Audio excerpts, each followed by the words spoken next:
नमस्कार. आज मी बनवली होती नारळाची बर्फी. कशी बनवायची चला बघूया आजच्या व्हिडिओमध्ये.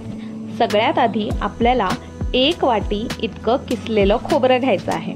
ज्या वाटीने खोबरं घेणार आहोत त्याच वाटीने मोजून आपल्याला साखर घ्यायची आहे.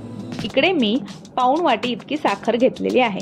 तुम्ही तुमच्या चवीनुसार साखरेचं प्रमाण मागे पुढे करू शकता. आता साखर आणि खोबरं जे आहे ते आपल्याला मिक्स करायचं आहे आणि एक 10 ते 15 मिनिटांसाठी ठेवायचं आहे. थोड्या वेळानंतर आपण एका कढईमध्ये हे सगळं मिश्रण जे ते ट्रान्सफर करूया आणि थोडा वेळ मंद आचेवरती भाजून घेऊया.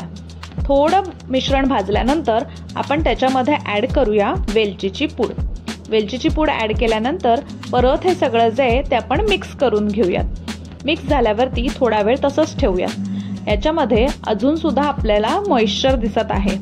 जोपर्यंत मॉइश्चर आहे तोपर्यंत आपल्याला हे जे मिश्रण आहे ते कंटिन्युअस हलवत राहायचं आहे.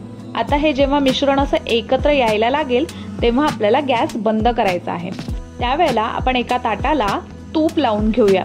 तूप लावल्यानंतर हे मिश्रण थंड व्हायच्या आधीच आपल्याला ताटामध्ये पटकन ट्रान्सफर करायचं आहे आणि हाताच्या साह्याने किंवा वाटीच्या साह्याने ह्याला ताटामध्ये खालती प्रेस करायचं आहे. तेव्हा गरम असेल तेव्हाच त्याच्या आपल्याला वड्या पाडून घ्यायच्या आहेत.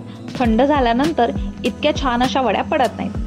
आता थोडा वेळ रूम टेम्परेचर थंड केल्यावरती आपल्या वड्या छान अशा सेट झालेल्या आहेत आणि नारळाची बर्फी जी आहे ती आपली तयार आहे.